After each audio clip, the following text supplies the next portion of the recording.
বাংলাদেশ থেকে আমরা দুর্নীতি দূর করার যে কথা বলি, এটা কোনো কোনো ক্রমেই শতভাগ দুর্নীতি রোধ করা যাবে না। জিরো টলারেন্স ঘোষণা রাজনৈতিক দলগুলো করেন, কখনো কি পেরেছেন? পারেননি। এটা শুধু লোক দেখানো যে জিরো টলারেন্স, সেটা কিন্তু আমরা শুনে থাকি।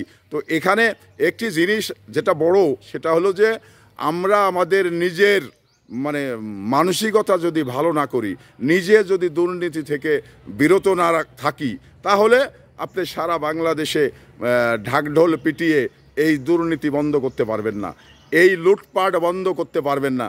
আমরা বাংলাদেশের 18 কোটি মানুষই যদি ভালো হই, তাহলে কিন্তু এই ঢাকঢোল পিটানোর কোনো প্রয়োজন হবে না। তো এই জন্যে আসুন, রাজনৈতিক দলগুলো কি করছে এটা বিষয় না, আমি আপনি সমাজ থেকে, তৃণমূল থেকে আমরা এই দুর্নীতি বন্ধ করি এবং দুর্নীতিকে ঘৃণা করি।